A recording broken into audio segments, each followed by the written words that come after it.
오늘은 저희가 하나님 나라 성경 개괄 시리즈 7번째 시간으로 사무엘하 7장 8절에서 17절을 중심으로 다윗과 하나님의 나라, 다윗과 하나님의 나라라는 제목으로 하나님의 말씀 증거하도록 하겠습니다.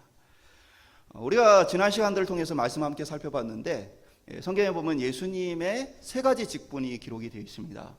예수님의 세 가지 직분은 왕, 제사장, 선지자의 역할입니다. 그래서 예수님을 메시아라고 부르는데 메시아라는 것의 의미는 기름 부음 받은 자다. 그리고 그것이 신약의 헬라어로는 그리스도라는 말입니다. 그래서 메시아, 그리스도, 기름 부음 받은 자. 그럼 구약에서 기름 부음 받은 사람이 누구냐? 바로 왕, 제사장, 선지자입니다. 우리가 함께 나누었던 이 본문들 속에서는 예수님에 대한 부분들이 미리 기록이 되어 있습니다. 그래서 이 모세에 대해서 말할 때 모세와 같은 선지자를 하나님께서 보내실 것이다. 그때 그 모세와 같은 선지자는 바로 예수님을 가리킨다. 그래서 예수님이 선지자로서의 역할을 하실 것을 기록하고 있고, 우리가 지난 시리즈에 살펴봤던 율법, 특별히 그 율법은 하나님 나라의 법이기도 하지만 특별히 그 안에 있는 여러 가지 제사의 방법들은 예수님께서 제사장으로서의 역할을 하실 것들에 대해서 기록을 해주고 있습니다. 그리고 이제 오늘 본문 다윗에 대해서 기록할 때는 왕으로서 예수님에 대한 부분들을 오늘 기록을 하고 있습니다. 이스라엘은 이제 주변 나라들에 비해서 왕을 좀 늦게 세운 그런 나라입니다. 주변 나라들이 왕을 세워서 왕을 중심으로 강력한 통치를 하고 있었는데 이스라엘은 그때까지도 12개의 지파로 나누어서 어떻게 보면 흩어져서 연합체로서 활동을 했습니다. 그러다 보니까 문제가 뭐냐면 전쟁이 벌어졌을 때에 한 힘으로 한 마음으로 싸우지는 않는 거예요. 그래서 이 함께 나가 싸우자 하면 일부 지파는 함께하고 일부 지파는 전쟁에 나가지 않는 일이 벌어집니다. 심지어는 이 전쟁을 치르는 문제로 인해서 지파들 간에 다툼이 일어나게 되어지고 심지어는 이스라엘 내부에서 전쟁이 일어나는 일까지 벌어지게 되어집니다. 그러다 보니까 이스라엘 백성들이 오늘 본문에 보면 어떻게 보면 이제 왕을 요구하는 그러한 모습들을 통해서 다윗이 세워지는 모습들을 기록하고 있습니다. 우리 역시도 이제 지금 대통령 선거를 앞두고 있죠. 어떤 지도자를 세울 것인가 많은 고민을 하고 있습니다. 제가 말씀을 드리는 것처럼 정치적 견해는 서로 다를 수 있습니다. 그래서 저희들 안에서 되도록이면은 누구를 뽑을 것인가, 누가 더 나은 사람인가라는 대화는 되도록이면 좀 적게 하는 것이 유익하다 생각이 듭니다. 왜냐하면 이제 그러한 지도자가 누구냐에 따라서 많은 영향력을 행사하기 때문이죠. 이스라엘에도 많은 지도자들이 있었습니다. 그 중에 가장 뛰어나고 훌륭한 지도자는 바로 다윗이었습니다. 이스라엘 국기에는 여러 가지 상징이 담겨져 있는데 특별히 이제 1948년에 이스라엘이 다시 한번 나라를 세우면서 국기를 어쨌든 나라가 이제 공표가 되어지면 국기를 내걸어야 될 거 아니에요? 근데 그 전날 밤까지도 국기를 결정을 못했어요. 이유는 두 가지의 강력한 의견이 대립하고 있었습니다. 종교 지도자들은 이스라엘 국기 중앙에 메노라를 넣기를 원했습니다. 메노라가 뭐냐면 등대입니다. 촛대인데 이것이 성막이나 성전 안에 하나님의 빛을 날마다 비추어두는 역할을 했습니다. 그래서 하나님께서 자기 백성을 지켜주시고 보호해 주시는 상징을 이 등대가 하고 있었어요. 등대와 관련해서 굉장히 기적적인 일들도 굉장히 많습니다. 근데 어쨌든 종교 지도자들은 이 등대를 이스라엘의 중심, 메노라를 세우기로 원했어요. 근데 정치 지도자들은 그 중심에 다윗의 별, 정확히는 히브리어로는 다윗의 방패입니다. 별 모양의 방패인 것이죠. 그래서 다윗의 별을 그 중앙에 넣음을 통해서 다시 한번 이스라엘 국가가 다윗 때처럼 부흥하고 다시는 이 침략을 당하지 않는 그러한 나라로 서기를 소망했습니다. 그러다 보니까 이 둘 사이에 무엇을 국기 중앙에, 나라의 중앙에 둘 것인가라는 의견 때문에 전날까지도 국기를 못 정했어요. 그러다가 입고 있던 옷을 쫙 펴서 그 중앙에 다윗의 별을 새겨서 세워놓은 것이 지금 이스라엘 국기입니다. 그래서 두 개의 줄이 위아래에 있는데 그것은 바로 강을 상징합니다.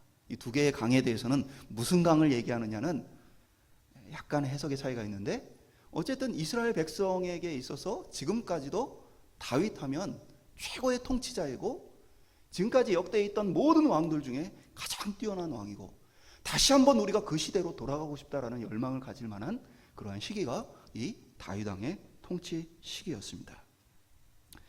다윗 왕이 비록 그 완전한 삶을 살지는 않았어요.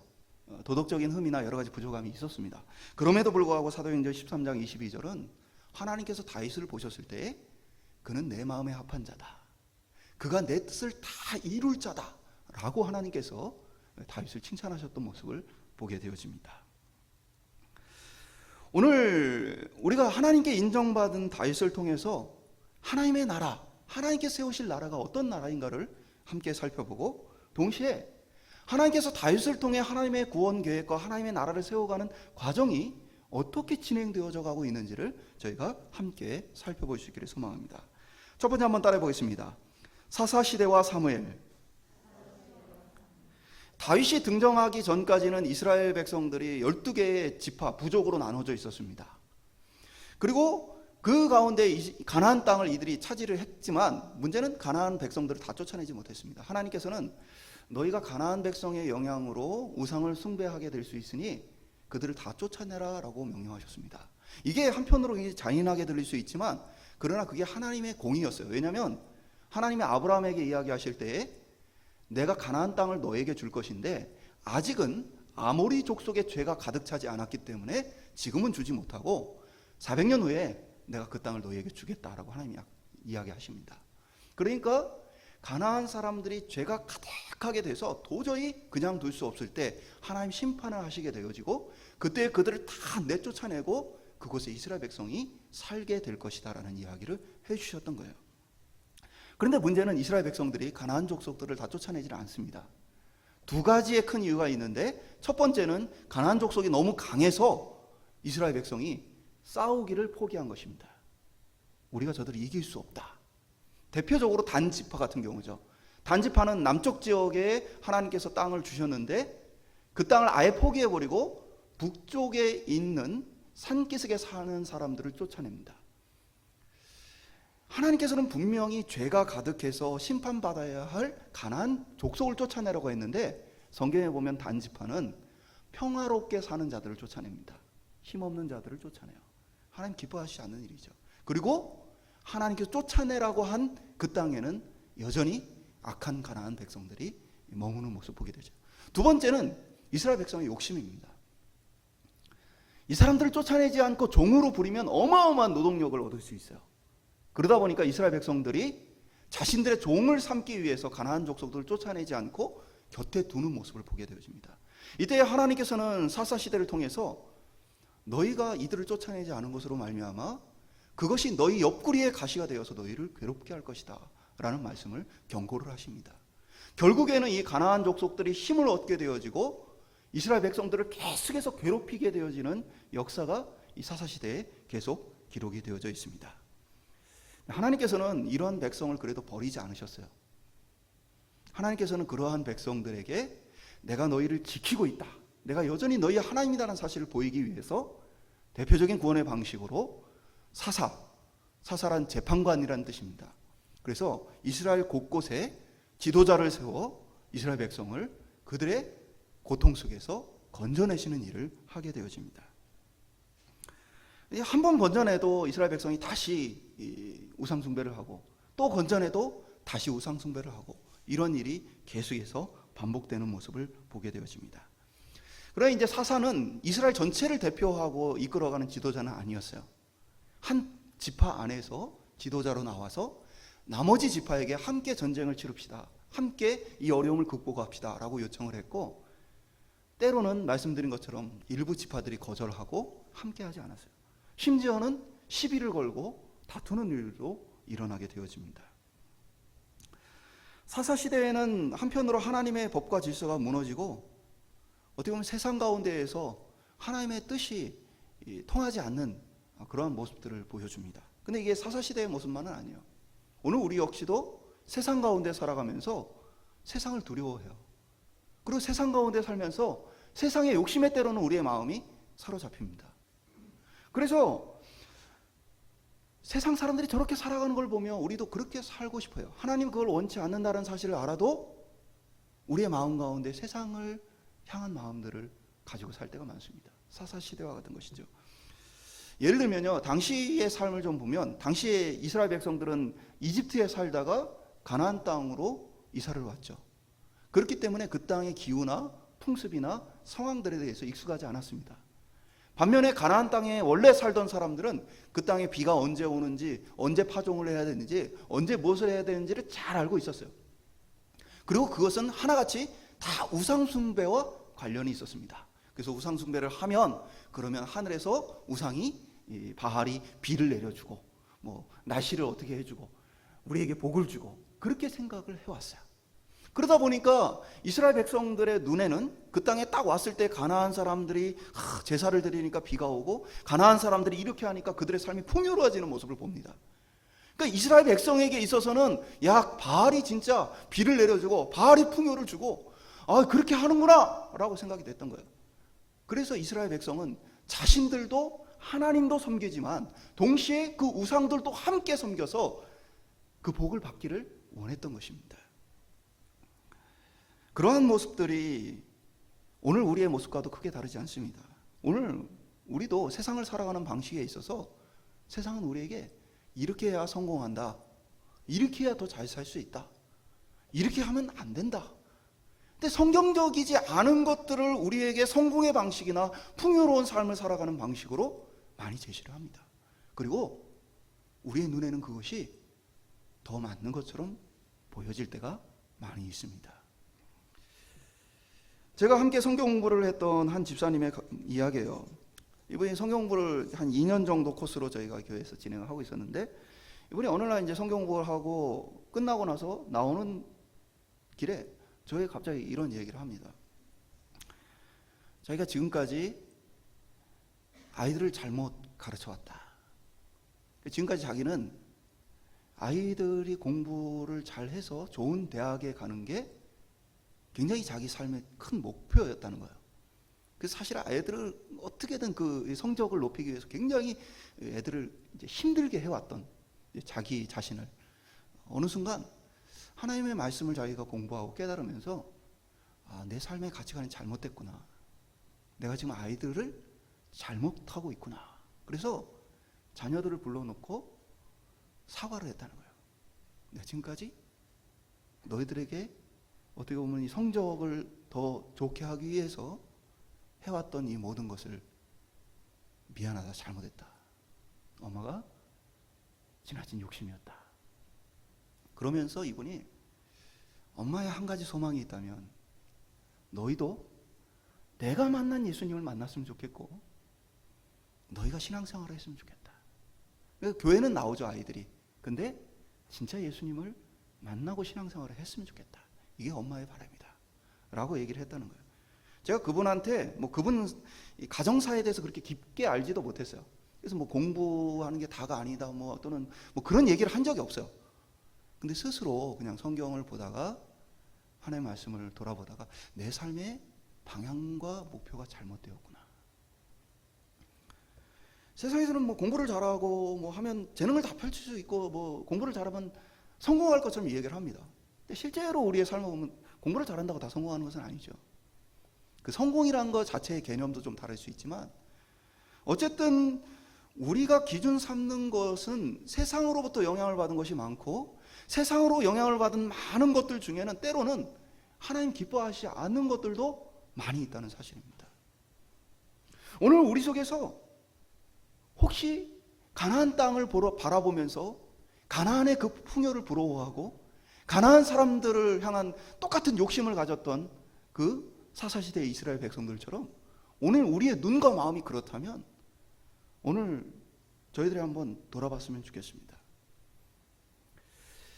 사무엘 선지자는 이스라엘 마지막 사사로서 그 어두운 시대를 밝혔습니다. 모든 백성의 지지를 얻고 있었습니다. 근데 문제는 뭐였냐면 사무엘의 아들들이 심하게 타락했다는 데 있습니다. 그러니까 이 사무엘상 8장 5절에 보면 백성들이 찾아와서 이렇게 얘기해요. 그에게 이르되 보소서 당신은 늙고 당신의 아들들은 당신의 행위를 따르지 아니하니 모든 나라와 같이 우리에게 왕을 세워 우리를 다스리게 하소서. 그러니까 사무엘은 이제 나이가 많이 들어서 이제 죽을 날이 얼마 안 남았어요. 근데 사무엘과 그 아들들이 만약에 사무엘 같았다면 사무엘의 아들들의 지도를 따를 텐데 그 아들들은 우리가 따를 만한 자들이 아니라는 거예요. 그래서 다른 나라들처럼 이제는 우리에게도 왕을 세워주십시오. 우리가 그 왕을 따르겠습니다 라는 이야기를 백성이 합니다. 근데 이제 하나님이 왕 세우는 것에 대해서 그렇게 좋아하지 않으세요. 사무엘 역시도 좋아하지 않습니다. 사무엘상 8장 7절 이어지는 말씀에는 여호와께서 사무엘에게 이르시되 백성이 내게 한 말을 다 들으라. 이는 그들이 너를 버림이 아니요 나를 버려 자기들의 왕이 되지 못하게 함이니라. 하나님 뭐라고 얘기했어요? 우리에게 왕을 주십시오라고 얘기하니까 하나님이 사무엘아 지금 너를 버린 게 아니고 나를 버린 거야. 내가 이 백성들의 왕인데 백성이 나를 왕으로 인정하지 않기 때문에 눈에 보이는 왕을 지금 달라고 하는 거야 라고 하나님께서 이야기하시는 모습을 보게 되어집니다. 하나님을 버린 백성에 대해서 얘기하고 있어요. 그들은 하나님을 믿지 못했어요. 그렇기 때문에 바알이나 다른 세상의 어떠한 것들이 자신들에게 복을 주고 지켜준다고 생각을 했습니다. 그래서 하나님 아닌 다른 것들을 따르며 세상처럼 되고 싶은 마음들에 가득 사로잡혔습니다. 오늘 저희들의 신앙생활하는 중에도 혹 마음이 세상 가운데 있는 것은 아닙니까? 세상 사람들처럼 성공하고 싶고 세상에 있는 사람들처럼 잘 되고 싶은 마음이 지나쳐서 어떻게 보면 하나님이 우리에게 말씀하시는 것에 대해서는 무관심하거나 아니면 듣고 싶지 않은 마음들이 우리 속에 있는 것은 아닙니까? 오늘 저희들 속에 하나님이 우리의 왕 되신다는 사실을 잊지 않으시길 소망합니다. 우리가 그리스도인이라는 것은 하나님을 왕으로 인정하였다는 의미입니다. 오늘 저와 여러분들 속에 세상을 향한 두려움이나 세상을 향한 정욕을 이겨내고 하나님을 왕으로 인정하는 신앙생활 하시기를 주님의 이름으로 축원드립니다. 두 번째 한번 따라해 보겠습니다. 다윗의 왕국. 하나님께서 자신을 왕이라고 생각하셨어요. 그런데 그럼에도 불구하고 다윗을 왕으로 세우셨죠. 그러면서 다윗을 향해서 내 마음에 합한 자다, 내 뜻을 이룰 것이다 라고 얘기를 하셨는데, 그렇다면 왕을 안 세우려고 했던 하나님의 생각이 바뀌어서 다윗을 왕으로 세운 것이냐? 사실은 하나님은 처음부터 이스라엘 백성들 가운데 왕을 세우실 생각을, 계획을 가지고 있었어요. 그래서 어떻게 알 수 있느냐? 이스라엘 백성들이 가나안 땅을 차지하기 전부터, 나라를 세우기 전부터 하나님께서는 광야에서 뭘 가르치셨냐면, 신명기 17장에 보면 하나님이 나중에 이제 왕을 세우는데 그때에 하나님이 택한 자를 왕으로 세워라. 그리고 왕은 이러한 것을 지켜야만 한다면서 왕을 향한 하나님의 뜻을 이야기합니다. 그래서 첫 번째는 병마를 많이 두지 마라. 말과 병거를 많이 가지지 말아라. 두 번째는 그 말과 병거를 많이 얻기 위해서 애굽 땅으로 가지 마라. 그러니까 이집트가 당시에 최대 군사 강국이었고, 그러다 보니까 거기에 최신의 무기인 말과 병거가 많이 있었어요. 그곳에 그거 사러 가지 말라는 얘기예요. 그 다음에 이제 아내를 많이 두지 마라. 정욕에 빠지거나 아니면 왕으로서의 역할을 하지 못하는 일이 생기지 않도록 아내를 많이 두지 마라. 그리고 은금을 많이 쌓아두지 마라. 이것이 하나님이 앞으로 왕을 세우게 된다면 왕은 이것을 지켜라 라고 명령하신 것입니다. 그러니까 하나님은 때가 되면 이스라엘에게도 왕이 필요하고 그때는 왕을 세우겠다는 계획을 가지고 있었어요. 문제는 뭐예요? 하나님이 주시기 전에, 하나님의 때가 되기 전에 백성이 뭐 했다는 거예요? 왕을 요구했다라는 거예요. 그리고 그 왕은 또 뭐예요? 자신들의 욕심을 채워줄 그러한 목적을 가지고 왕을 구했다라는 사실입니다. 오늘 우리의 삶도 그래요. 하나님 우리를 향한 계획이 있습니다. 할렐루야. 근데 우리는 뭐예요? 항상 인내하지 못해요. 하나님이 그 계획을 이루어가기 전부터 우리는 계속해서 원망하고 또 계속해서 하나님을 향해서 왜 이렇게 되지 않느냐라는 한탄을 하게 되어져요. 중요한 것은요, 하나님이 우리 주인과 왕이 되신다는 의미는 우리를 향한 계획이 있다는 사실이에요. 오늘 저와 여러분이 그 하나님께 우리의 인생과 삶을 맡겨볼 수 있기를 간절히 소망합니다. 그러면 하나님은 왜 왕에게 이런 것들 가지지 말라고 했을까요? 이거는 아주 상식적인 거예요. 많은 말과 병거를 가져야 전쟁에 이길 수 있어요. 당시에는 말과 병거가 최고의 무기였기 때문에 많이 가지면 가질수록 전쟁에 유리한 거예요. 그리고 이 많은 아내를 얻는 것도 나라를 지키는 데 굉장히 큰 도움이 됩니다. 많은 아내를 뭘 하는 거예요? 혼인동맹을 맺는 거예요. 그래서 이 나라하고 혼인동맹을 맺고 저 나라하고 혼인동맹을 맺어서 동맹국을 많이 만들어야 나라가 안정화될 수 있어요. 그리고 은금, 돈을 많이 가져야 나라가 부강하고 또 위기 상황에서는 이 돈을 가지고 용병도 구할 수가 있고 여러 상황도 헤쳐나갈 수가 있습니다.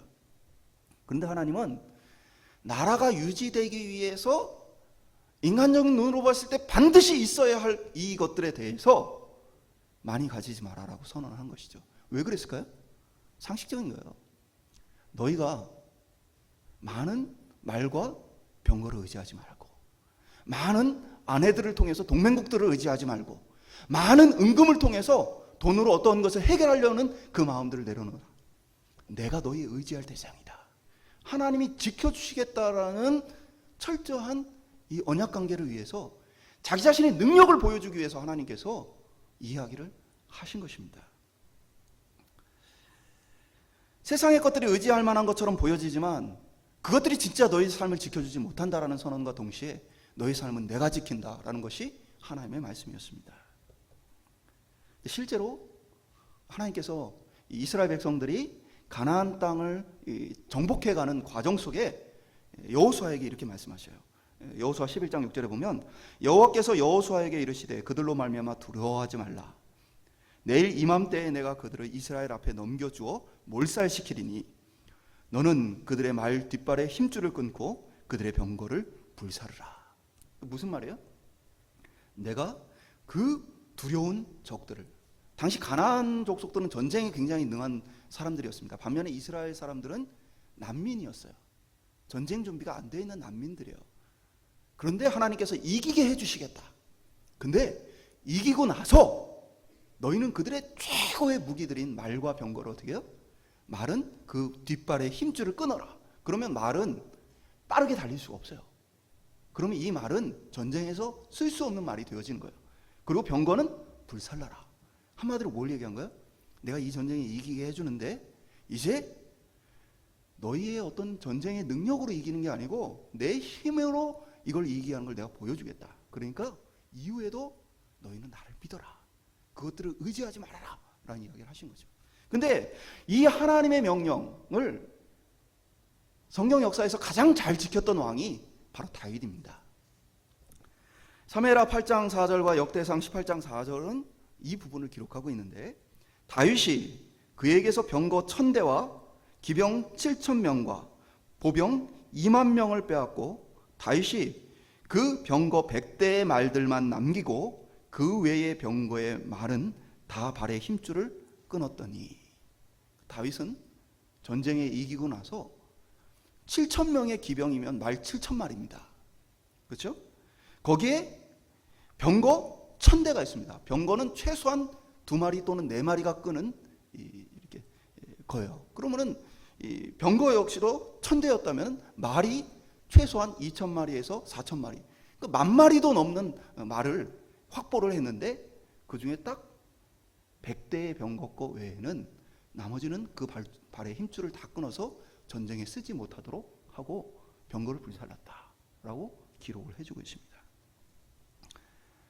다윗은 전쟁에서 불패합니다. 계속해서 승전보를 이룹니다. 주변에 있는 모든 나라들이 결국 다윗 앞에 무릎을 꿇게 되어집니다. 어떻게 그러한 전쟁의 승리를 얻게 되어집니까? 다윗이 하나님을 왕으로 인정했기 때문입니다. 그러니까 그 왕인 하나님이 이 전쟁에 앞서서 함께 싸워주시니 당할 적이 없었던 것이죠. 오늘 본문은 다윗과 하나님 사이의 이 약속을 보여줘요. 다윗이 어느 정도 안정화되고 나서 하나님 앞에 이런 고백을 합니다. 하나님, 나는 내가 머물 집이 있습니다. 근데 하나님의 성전은 아직 성전이 안 지어졌죠. 하나님의 집은 아직도 텐트로, 임시처소로 있는 모습을 봤을 때 내가 하나님의 성전을 짓고 싶습니다 라는 이야기를 해요. 그러니까 하나님께서 성전은 네가 짓지 마라. 그러나 성전을 짓고자 했던, 하나님을 사랑하고 하나님을 생각했던 그 다윗의 마음을 하나님 기쁘게 보셨어요. 그래서 오늘 본문을 이 약속을 나단 선지자를 통해 해주십니다. 그것은 무엇입니까? 다윗이 앞으로 어디를 가든지 승리하게 해주겠다. 그리고 다윗이 이제는 그 모든 곳에서 이제 이곳 저곳을 떠돌아다니는 인생이 아니라 한 곳에 거주해 평안히 살도록 해주겠다. 사사시대처럼 주변에 많은 민족들의 괴롭힘이 있는 게 아니라 이제는 평화로운 시대를 살게 해주겠다 라는 약속을 해주십니다. 그리고 그것만이 아니라 너뿐 아니라 네 자손들이 계속해서 이 왕위를 보존하게 해주겠다. 특별히 네 아들은 성전을 짓게 되어질 것이고, 그리고 네 아들은 혹시 그가 범죄하고 타락하더라도 내가 인생의 채찍과 막대기로 그를 훈계하되, 이전에 있었던 왕 사울은 결국에는 왕위를 빼앗기고 죽임을 당하게 되어지죠. 내가 사울처럼 버리지 않고 네 아들은 내가 지켜주겠다. 내 아들처럼 내가 지키겠다라는 약속을 하나님 다윗에게 하십니다. 여러분, 다윗의 아들 솔로몬은 어떤 사람입니까? 하나님께서 왕은 이래야 한다라는 이 세 가지 기준을 완전히 반대로 한 사람이 솔로몬이에요. 첫 번째, 많은 말과 병거를 두지 말라고 했죠. 솔로몬은요, 어마어마한 말과 병거를 두었습니다. 그래서 특별히 곳곳에 요새를 짓고 그 말과 병거를 모아서 훈련시키고 저장하는 군사력을 증강시키는 일에 얼마나 힘썼는지 모릅니다. 그리고 애굽에 가지 말라 했지만 애굽에서 수많은 전쟁 물자를 수입해 왔던 것이 솔로몬입니다. 하나님이 왕은 이래서는 안 된다라는 그 표본을 그대로 한 거예요. 그 다음에 두 번째, 솔로몬 뭐예요? 두 번째 왕이 지켜야 될 것은 많은 아내를 두지 말라는 거예요. 솔로몬은 누구보다 많은 아내를 둡니다. 많은 혼인동맹을 맺습니다. 인간적으로 봤을 때는 외교를 잘한 것이지만 하나님 보시기에는 하나님의 뜻으로 완전히 벗어난 모습을 보여줍니다. 마지막으로 하나님께서 왕이 해야 되지 말 것이 뭐예요? 은금을 많이 쌓아두지 말라. 솔로몬 때에는 무역을 통해서 어마어마한 부를 축적했고 어마어마한 돈을 쌓아두게 되어집니다. 그러니까 솔로몬은 한마디로 얘기해서 왕이 해서는 안 된다라고 했던 하나님의 세 가지에 대해서 완전히 반대로 했던 사람이 솔로몬입니다. 그러면 정상적으로 본다면 어떻게 해야 돼요? 솔로몬은 왕에서 내려와야 돼요. 근데 솔로몬이 왕위를 계속 이어간 이유는 오직 한 가지입니다. 하나님이 다윗에게 하신 약속 때문입니다. 오늘 본문과 같이 나는 그에게 아버지가 되고 그는 내게 아버지 될 것이다. 아들이 되리라. 내 앞에서 물러나게 한 사울에게 내 은총을 빼앗은 것처럼 그에게서는 뺏지 아니하리라. 이 약속 때문에 하나님께서는 솔로몬을 끝까지 그 왕위를 지키게 하십니다. 심지어는 솔로몬에게 직접적으로 얘기했어요. 지금 네가 하는 행동들을 봤을 때 내가 이 나라를 뺏는 게 마땅한데 내가 다윗을 생각해서 이거 뺏지 않겠지만 네 아들 때에는 나라가 나뉠 것이다. 실제로 솔로몬이 죽고 난 이후에 나라가 남북으로 갈라지고 북쪽은 북이스라엘, 그리고 솔로몬과 다윗의 자손들은 남쪽 유다만을 통치하게 되어지는 모습을 보게 되어집니다. 사랑하는 여러분, 다윗은 하나님을 왕으로 인정하는 삶을 살았습니다. 그것이 그가 승리하는 이유였고 유일한 승리의 비결이었습니다. 하나님께서는 자신을 왕으로 삼은 자들을 왕으로서 지켜주시고 돌보여주시는 약속을 성실하게 이행하시는 분입니다. 오늘 저와 여러분이 하나님을 우리의 왕으로 인정할 수 있기를 소망합니다. 그러면 그 왕의 전능한 그늘 아래 살 수 있다는 사실입니다. 근데 문제는 뭡니까? 우리가 하나님을 믿는다라고 말하지만 욕심이 생길 때마다, 두려움이 생길 때마다 하나님 말씀하신 대로 살지 않는다는 거예요. 솔로몬처럼 우리의 눈에 보기에 좋은 것들을 우리가 추구하고 우리의 의지할 대상으로 삼게 되어진다는 사실입니다. 오늘 저와 여러분에게 하나님께서 왕이 되어주셔서 하나님께서 우리의 삶을 지키시고 인도해 주시는 복이 있는 저희들의 삶이 될 수 있기를 주님의 이름으로 축원드립니다. 마지막으로 한번 따라하겠습니다. 왕이신 그리스도. 우리가 고민해야 될 게 한 가지 남습니다. 뭐냐면 16절에 보면 내 집과 내 나라가 내 앞에서 영원히 보존되고 내 왕위가 영원히 견고하리라. 사실 이것이 역사 속에서 그대로 이루어지는 것은 분명해요. 그러니까 북이스라엘은 계속해서 반역이 일어나서 왕가가 다 죽임을 당하고 새로운 사람과 새로운 가문이 왕위를 차지합니다. 그런 일들이 계속 벌어져요. 근데 남유다의 경우에는 위태로운 시기를 맞기는 하지만 그래도 계속해서 다윗과 솔로몬의 자손들이 왕위를 이어가게 되어집니다. 이스라엘 백성들 속에서는 하나님이 우리를 지켜주신다라는 특별히 이제 남유다 백성들에게는 이게 굉장히 컸어요.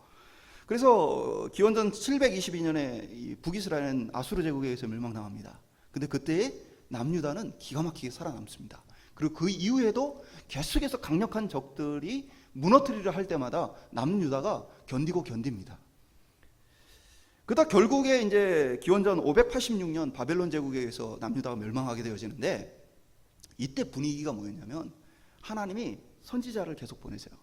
너희들이 계속 이렇게 우상을 숭배하고 계속해서 하나님의 공의와 정의를 버린다면 너희들 나라를 빼앗기게 될 거고 너희들이 고난을 당하게 되시겠다. 사실은 이것은 이제 나라를 세우기 전부터 신명기에서 다 하나님께서 얘기하셨던 그 내용들이에요. 근데 계속해서 경고를 줌에도 불구하고 듣지 않습니다.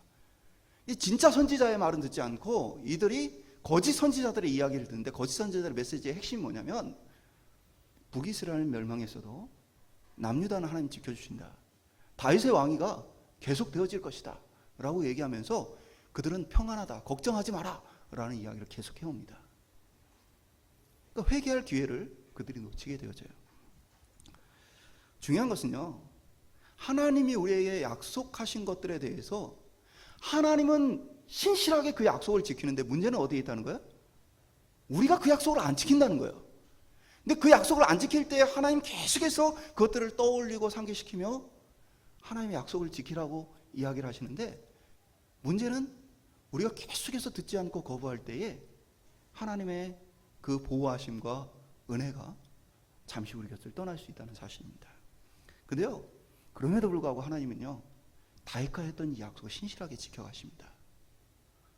계속해서 다윗의 왕가를 유지하시다가 나라가 멸망했어요. 그리고 나서는 총독을 세울 때에 다윗 가문을 총독으로 세우십니다. 이방 나라가 다스리지만 그러나 다윗의 자손들을 지도자로 세우세요. 그리고 이스라엘이 잠시의 독립을 이룰 때에도 다윗의 왕가가 나라를 다스리게 되어집니다. 왜 그러죠? 하나님이 다윗에게 하셨던 그 약속을 기억하셔서 계속해서 그 약속을 기억하게 하신 그 이유가 어디 있을까요? 근데 문제는 어디에 있어요? 영원한 왕이다, 영원한 왕권이다라고 얘기를 하셨는데, 지금 이스라엘의 총리가 다윗 지파인가요? 유다 지파 다윗 가문 출신인가요? 지금은 이제 그러한 것들이 안 지켜집니다. 그럼 하나님의 약속은 이제는 사라진 것인가? 하나님이 영원한 왕위를 그 다윗의 자손에게 주신다고 하셨는데 하나님의 약속이 끝난 것인가? 라는 질문을 우리는 해야 돼요. 끝나지 않았어요. 왜요? 하나님의 이 약속은 다윗의 자손을 통해서 진정한 왕, 영원한 왕인 예수 그리스도를 보내시겠다는 계획이에요. 그래서 비록 이스라엘 백성이 아무리 불순종하고 떠나도 계속해서 이 하나님이 영원한 왕을 보내시겠다는 이 약속을 잊어버리지 않기 위해서 다윗 가문을 계속 지도자로 세워왔다는 사실이에요. 그리고 그 약속은 영원한 왕인 예수 그리스도를 통해서 성취되게 되어집니다. 오늘 우리는 그 하나님이 우리에게 약속하신 영원한 왕인 예수 그리스도를 믿고 따르는 그의 백성된 것이 바로 오늘 믿는 우리의 삶입니다. 다윗은 참된 왕이신 예수 그리스도를 미리 보여주는 기능을 하나님께서 맡기신 거예요. 그래서 하나님의 나라는 어떤 나라냐? 다윗 때와 같이 강력한 나라고 어느 누구도 침범할 수 없는 나라고, 하나님의 나라라는 것은 공의와 공평이 있는 나라다. 하나님의 뜻이 되어지는 나라다. 이것은 오늘 우리에게 주어진 사명하고 같아요. 교회가 이 땅에 존재하는 이유가 어디 있어요? 하나님의 나라를 보여주는 거에 있어요. 성도들이 이 땅에 살아가는 이유가 어디 있어요? 하나님의 나라를 보여주는 것에 있어요. 하나님의 사랑을 보여주고 하나님의 헌신을 보여주고 하나님의 뜻을 이 땅에 보여주는 게 우리의 사명입니다. 그러나 우리 역시도 부패하고 부족하기 때문에 하나님의 영광을 가릴 때가 많이 있습니다. 그러나 우리가 이 사실을 기억하고 살아야 돼요. 나는 그냥 내 한 몸 구원받기 위해 부름받은 사람이 아니라 오늘 다윗과 같이 이 땅에 하나님의 나라를 보여주기 위해서 보냄받은 사람들이다.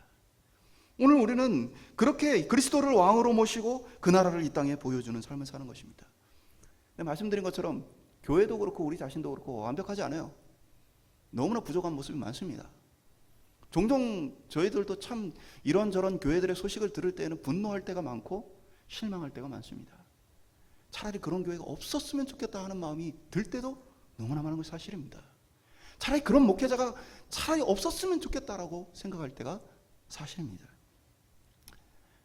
그러나 하나님의 은혜가 우리를 붙들고 있는 거예요.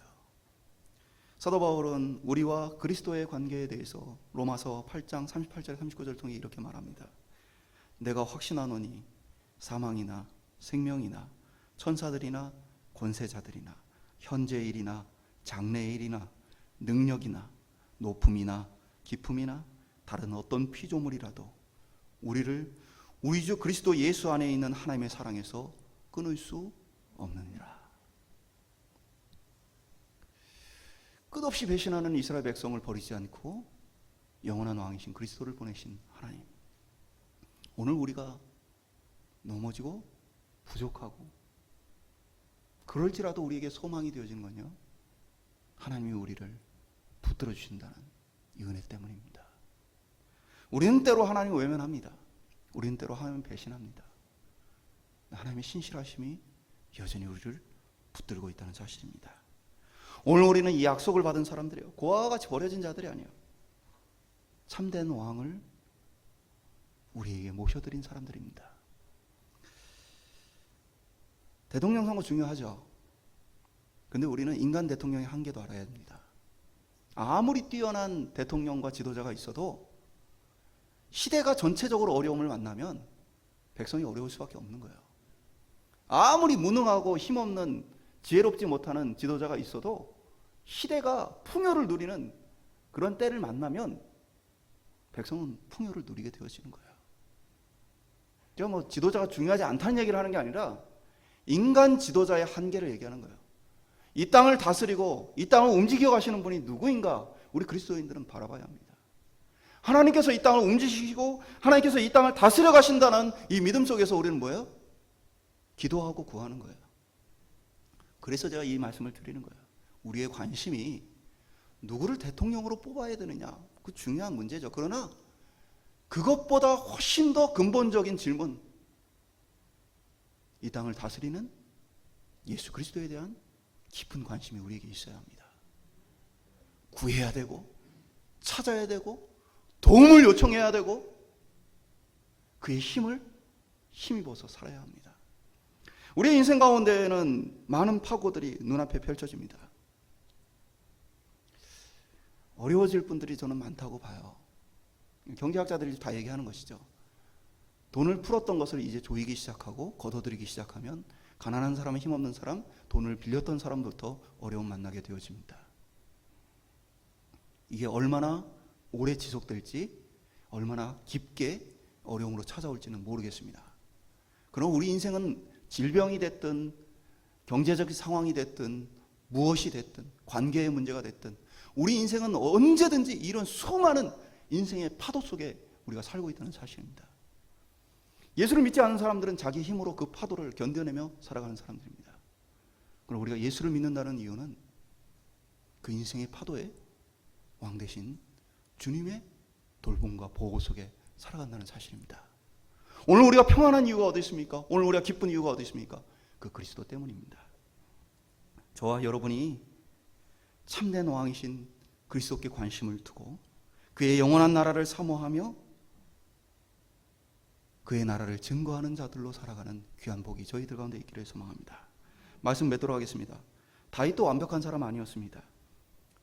역시 허물과 죄가 있는 사람이었습니다. 그러나 하나님 마음에 합한 사람이었습니다. 그 이유는 다윗이 스스로 내가 왕이다라고 횡포를 부리지 않고 하나님을 참된 왕으로 인정하였기 때문입니다. 하나님 앞에 날마다 나는 종이라고 얘기하며 하나님의 뜻을 기준 삼아 그가 살았기 때문입니다. 그 이전 시대의 사람들처럼 그는 두려워하지 않았고 그 이전 세대의 사람들처럼 그는 욕심내지 않았습니다. 그러나 그는 승리했고 그는 모든 것을 얻었습니다. 오늘 우리의 삶의 비결이 예수 그리스도가 될 수 있기를 소망합니다. 하나님이 정말 기뻐하시고 원하시는 일이 무엇인가? 오늘 우리의 삶에도 다윗처럼 하나님이 부어주기를 원하고 채워주기를 원하고 하나님이 복주기를 원하는 그런 인생을 좀 살아봤으면 좋겠습니다. 저는 어려운 코로나의 시기를 겪어오고 살아오면서 이런 부분들을 봤어요. 하나님 뜻대로 살면 하나님 지켜주신다. 하나님 기준대로 살면 하나님 책임져 주신다. 제가 구체적으로 이런 얘기를 하면 마음에 어려움을 가질 분들이 많아서 제가 말을 안 하지만 하나님 은혜 가운데 있는 백성들의 삶이 더 나아지는 모습을 저는 2년 동안 눈으로 보아오고 있습니다. 결단하고 각오하고 따라가십시오. 그 길이 진짜 생명의 길입니다. 저는 오늘도 하나님 안에 나는 안전합니다. 나는 평안합니다. 이 고백을 가지고 살아갑니다. 여러분 가운데 어떤 질병이 찾아온다고 근심하지 마십시오. 그 질병이 여러분을 어떻게 하지 못합니다. 여러분에게 당장 눈앞에 죽음이 찾아온다 해도 그 죽음이 여러분을 어떻게 하지 못합니다.